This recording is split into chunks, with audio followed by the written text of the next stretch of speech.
الحمد لله رب العالمين.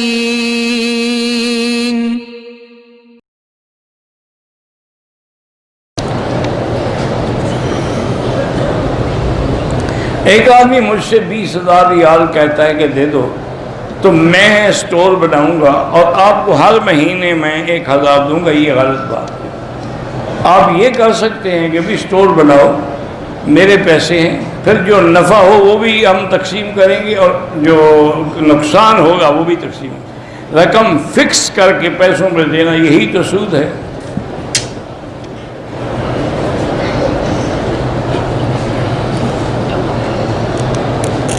پہلوٹی کا بچہ مجھے نہیں پتا کیا ہوتا ہے.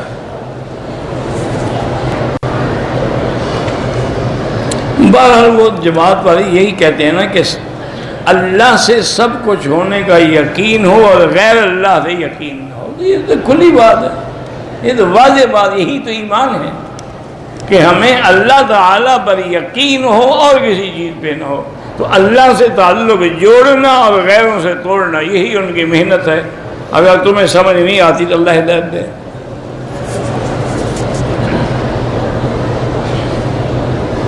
میری بیوی کو ناف کا مسئلہ ہے، پیٹ میں بھی تکلیف رہتی ہے.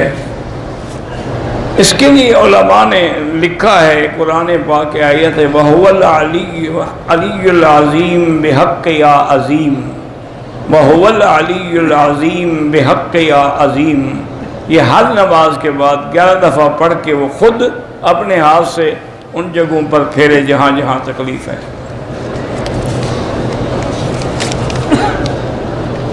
مسلسل سر میں درد رہتا ہے. بہرحال یہ مائیگرین کی ایک تکلیف ہوتی ہے، اللہ پاک شفا عطا فرمائے.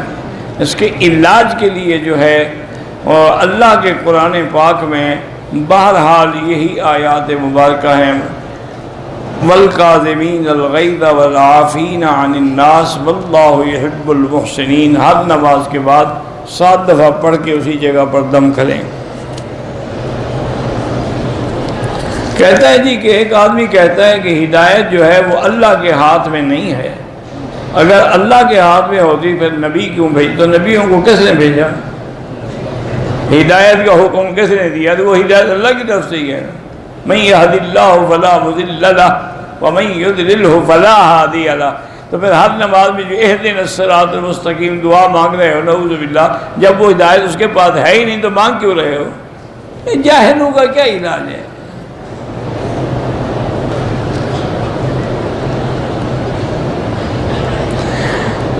خاتون عمرے کے لیے آئی ہے، لیکوریا کی تکلیف ہے، تو ہر دفعہ شلوار تبدیل کرنے کی کوئی ضرورت نہیں ہے. وہ پیمپر رکھ لے یا ٹیشو رکھ لے، کچھ رکھ لے، کوئی ضرورت نہیں کہ ہر دفعہ ہر نماز میں وہ شلوار بدلتی رہے.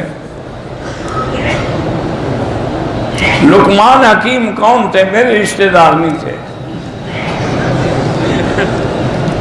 تو مجھے کیا پتا وہ کون تھے.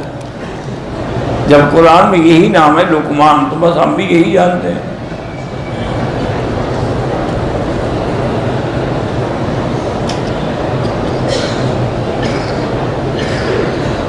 میرا شوہر میرا کردار کشی کرتا ہے، بہتان لگاتا ہے، غیر مردوں کے سامنے میری باتیں کرتا ہے.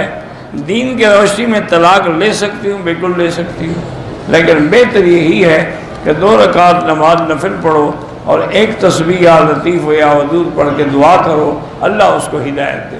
کیونکہ میری بیٹی ہے، نکاح کرنا، طلاق لینا پھر بڑے مشکل مسائل ہیں.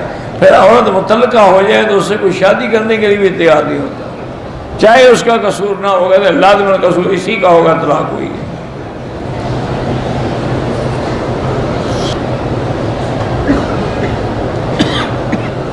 زنا کا خوف ہے تو جلد از جلد نکاح ہو جائے. بہرحال اللہ سے دعا بھی کریں اور 3 دفعہ سورۃ الرحمن بھی پڑھ کے دعا کریں گے یا اللہ مجھے اپنے نفس پہ خوف ہے تو مجھے صحیح حلال رشتہ نصیب فرما دے، تو انشاءاللہ ہو جائے گا. ویسے یہ کوئی اتنی بڑی بات نہیں ہے. صبح و نہار منہ پانی میں لیمو نچوڑ کے پی لیا کرو، انشاءاللہ سارے غصہ شصہ اور جو بھری ہوئی ہے وہ سب کچھ ختم، ٹھنڈا ہو جائے گا. اور شیشم کا پانی نکال کے اگر 3 دن پی لو تو انشاءاللہ ہمیشہ کے لیے نامرد ہو جاؤ، پھر نہ بیوی کی ضرورت ہوگی، نہ شادی کی، نہ نکاح کی، جان چھوٹ جائے گی، کم خرچ والا نشین۔